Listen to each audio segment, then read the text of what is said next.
आपको मालूम है होना चाहिए, सुप्रीम कोर्ट एक कचरा, एक टीवी चैनल का जो एक एंकर जो अर्नब गोस्वामी है रिपब्लिक का, उन्होंने मर्डर केस में पकड़ा गया। उसको मर्डर केस में लोगों पुलिस ने अंदर डाल दिया, उसके ऊपर एविडेंस है, लेकिन इन्होंने गया सुप्रीम कोर्ट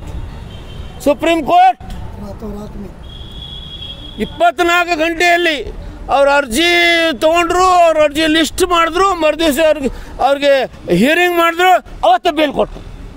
ಏನಿದು? ಎಲ್ಲಿಗೆ ಹೋಗಿದೆ ನಮ್ಮ ಸಂವಿಧಾನ? ಎಲ್ಲಿ ಹೋಯ್ತು ನಮ್ಮ ಸುಪ್ರೀಂ ಕೋರ್ಟು? सुप्रीम कोर्ट ಎದಕ್ಕಾಗಿದೆ? What is supreme court? क्या है सुप्रीम कोर्ट? इसलिए है अगर जो सरकार चल रहा है तो सरकार लोगों का जो मूलभूत हक है, फंडामेंटल राइट्स को अगर वायलेट करता है सरकार, तो लोग किधर जाना? सुप्रीम कोर्ट जाएंगे लोग।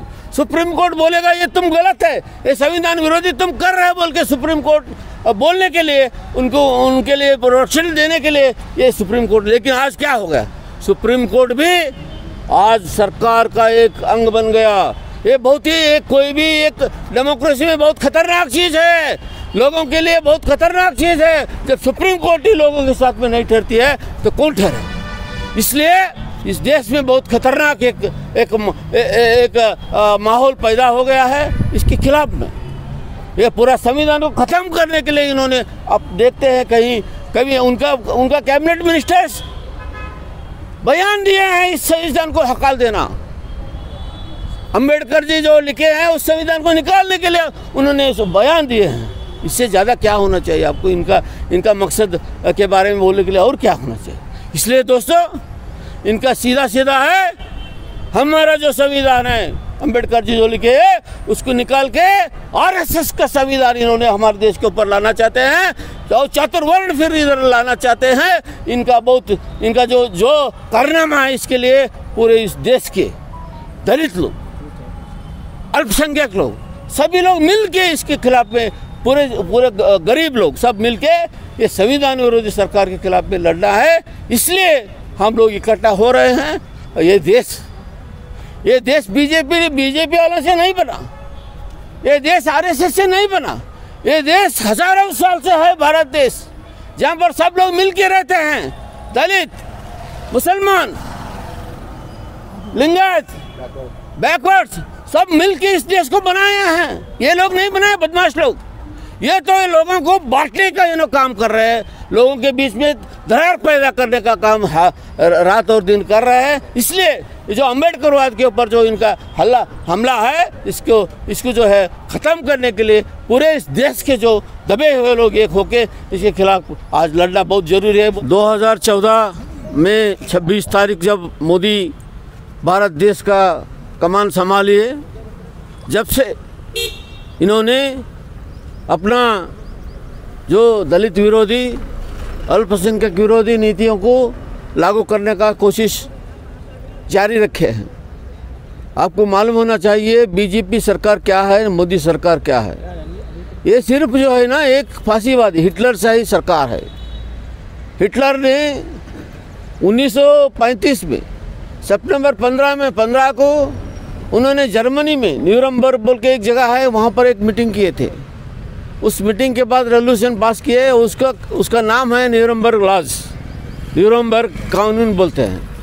उन्होंने क्या रेजोल्यूशन पास किया कि जर्मनी में पूरे ज्यूज जितने हैं वहाँ के माइनॉरिटी है उनको ख़त्म करना हर फील्ड से, जैसे पॉलिटिकल, जैसे कल्चरल, जैसे पब्लिक सर्विस, जैसे गवर्नमेंट जॉब्स, कैसे उनको बाहर करना बोल के एक कानून बनाते हैं। वैसे ही इन्होंने मोदी साहब जैसे यहाँ पर 2014 में आ गए, जब से इन्होंने शुरू किया है, इनका एक ही काम है कि इन्होंने किसी को कुछ देने वाले, सब जो देना है सिर्फ अंबानी और अदानी को देंगे। लेकिन उनका मेन एजेंडा क्या है? इस देश में जो अल्पसंख्यक और दलितों को कुचलना उनका एक ही एजेंडा है।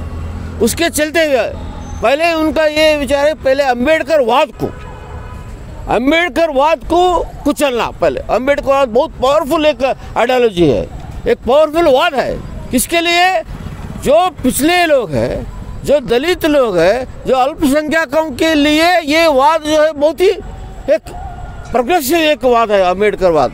उनका एक एजेंडा क्या, अम्बेडकरवाद को ख़त्म करना। अम्बेडकरवाद को ख़त्म करना बोले तो क्या है, अम्बेडकरवाद को जो प्रोपोगेट कर रहे हैं उसका जो समर्थक है, बड़े समर्थक, उनको जो है पकड़ के जेल में रखना, ये उनका एजेंडा है। उसके चलते हुए हमारे बहुत बड़े इस देश का एक चिंतक है, अम्बेडकरवादी एक चिंतक है हमारे प्रोफेसर आनंद तेलतुंबडे, जो हमारे बड़ा प्रोफेसर है गोवा यूनिवर्सिटी के, और कहीं पूरे दुनिया में उनको बुलाया जाता है लेक्चर देने के लिए अम्बेडकरवाद के ऊपर। इतना बड़ा बहुत बड़ा पंडित है अम्बेडकरवाद में, नंबर 1 इंडिया में कोई है तो पहले आनंद तेलतुंबडे।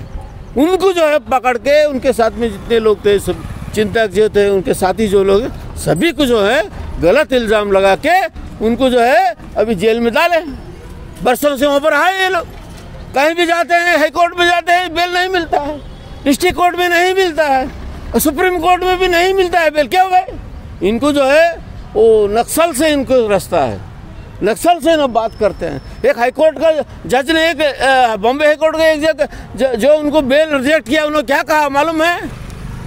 क्या मिला आपको उनके पास, जो नक्सल के साथ में है बोल के, आपके पास क्या दस्तावेज है बोल के उन्होंने, वकील ने पूछा उनको, जज को पूछा तुम बेल क्यों नहीं दे रहे? नहीं, उन्होंने वार एंड पीस बुक पढ़ रहा था, उनके घर में मिला।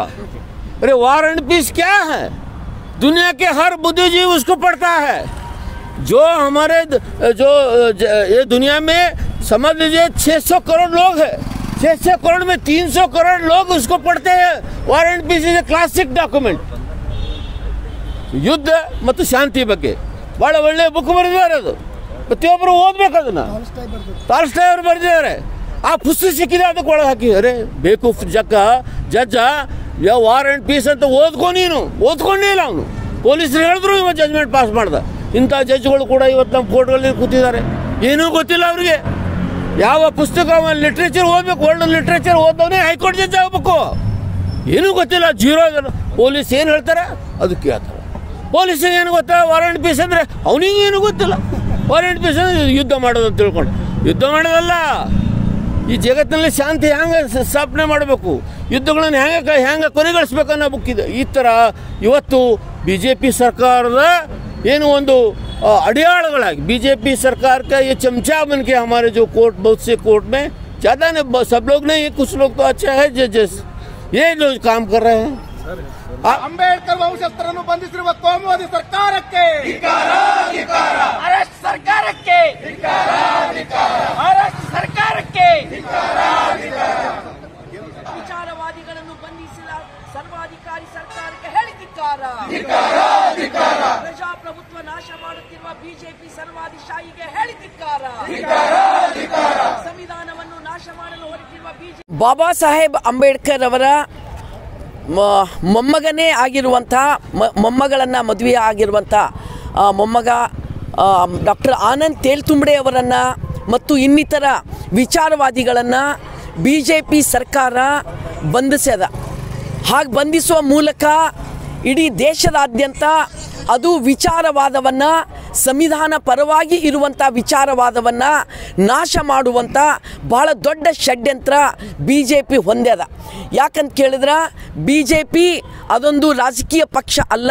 B J P R S ಎಸ್ಸಿನ ಒಂದು ರಾಜಕೀಯ ವಿಂಗ್, ಅದು ರಾಜಕೀಯ ವಿಂಗ್, ಅದೊಂದು ರಾಜಕೀಯ ಪಕ್ಷವಲ್ಲ ರಾಷ್ಟ್ರ ಮಟ್ಟದ. ಹಾಗಾಗಿನೇ ಆರ್ ಎಸ್ ಎಸ್ಸಿನ ಮನುವಾದಿ ಸಿದ್ಧಾಂತ, ಚಾತುರ್ವರ್ಣ ಸಿದ್ಧಾಂತವನ್ನು ಅದು ದೇಶದ ತುಂಬ ಜಾರಿ ಮಾಡಲಿಕ್ಕೆ ಹೊಂಟದ. ಅದರ ಹಿನ್ನೆಲೆ ಒಳಗನೆ ಯಾರು ಇವತ್ತು ಆನಂದ್ ತೇಲ್ತುಂಬಡೆ, ನವಲ್ಖಾ, ಅನೇಕ ಜನ ವಿಚಾರವಾದಿಗಳನ್ನು ಬಂಧನ ಮಾಡ್ಯಾರೋ, ಸುಧಾ ಭಾರದ್ವಾಜ್ ಆದಿಯಾಗಿ, ಅದೇ ವಿಚಾರವಾದಿಗಳೇ ಕರ್ನಾಟಕದ ಗೌರಿ ಲಂಕೇಶನ್ನು ಹತ್ಯೆ ಮಾಡಿದವರು, ಅದೇ ವಿಚಾರವಾದಿಗಳೇ ಕರ್ನಾಟಕದ ಎಂ ಕಲಬುರ್ಗಿ ಅವರನ್ನು ಹತ್ಯೆ ಮಾಡಿದವರು, ಅದೇ ವಿಚಾರವಾದಿಗಳೇ ಪಾನ್ಸಾರೆ ಮತ್ತು ದಾಬೋಲ್ಕರ್ ಅವರನ್ನು ಹತ್ಯೆ ಮಾಡಿರೋಂಥದ್ದು. ಅಂದ್ರೆ ಇಡೀ ದೇಶದ ತುಂಬ ಡಾಕ್ಟರ್ ಬಾಬಾ ಸಾಹೇಬ್ ಅಂಬೇಡ್ಕರ್ ಕೊಟ್ಟಂಥ ಸಂವಿಧಾನವನ್ನು ತೆಗೆದು ಹಾಕಿ ಆ ವಿಚಾರವನ್ನು ಪ್ರತಿಪಾದನೆ ಮಾಡುವಂಥವ್ರಿಗೆಲ್ಲರಿಗೂ ಇವರು ಜೈಲಲ್ಲಿಡೋದು ಅಥವಾ ಕೊಲೆ ಮಾಡುವಂಥ ಷಡ್ಯಂತ್ರ ಬಿ ಜೆ ಪಿ ನಡೆಸಲುತ್ತದೆ. ಇದು ಭಾರತದಲ್ಲಿ ಬಿ ಜೆ ಪಿ ಹಿಟ್ಲರ್ ಶಾಹಿಯನ್ನು, ಸರ್ವಾಧಿಕಾರವನ್ನು ಜಾರಿ ಮಾಡಲತ್ತದೆ. ಹಾಗಾಗಿ ಇವತ್ತಿನ ದಿನ ಗುಲ್ಬರ್ಗಾದಲ್ಲಿ ವಿಚಾರವಾದಿಗಳು ಮತ್ತು ರಿಪಬ್ಲಿಕನ್ ಯುವಕರ ಫೆಡರೇಷನ್ ಫೆಡರೇಷನ್ ಎಲ್ಲರೂ ಸೇರಿಕೊಂಡು ಆ ವಿಚಾರವಾದಿಗಳನ್ನು ಬಿಡುಗಡೆ ಮಾಡಬೇಕು ಅಂತೇಳಿ ಆಗ್ರಹ ಮಾಡಿ ಜಿಲ್ಲಾಧಿಕಾರಿಗಳ ಮೂಲಕ ರಾಷ್ಟ್ರಪತಿಗಳಿಗೆ ನಾವು ಆಗ್ರಹ ಪತ್ರವನ್ನು ಕೊಡ್ತಾ ಇದ್ದೀವಿ. BJP ತನ್ನ ತಾನಾಶಾಹಿಯನ್ನು ನಿಲ್ಲಿಸಬೇಕು. ಗಡೀಪಾರ ಶಿಕ್ಷೆಗೆ ಒಳಗಾದಂಥ ಗೃಹ ಮಂತ್ರಿ ಅಮಿತ್ ಶಾ ಸಂವಿಧಾನದ ಮೇಲೆ ನಡೆಸ್ತಾ ಇರುವಂಥ ದಾಳಿಯನ್ನು ನಿಲ್ಲಿಸಬೇಕು. ಅವರು ಮನುವಾದದ ಮೇಲೆ ದೇಶ ನಡೆಸೋದಲ್ಲ, ಅವರು ಸಂವಿಧಾನದ ಮೇಲೆ ದೇಶ ನಡೆಸಬೇಕು ಮತ್ತು ಎಲ್ಲ ವಿಚಾರವಾದಿಗಳನ್ನು ಬಿಡುಗಡೆ ಮಾಡಬೇಕು ಅಂತ ಆಗ್ರಹ ಮಾಡ್ತಾ ಇದ್ದೀವಿ.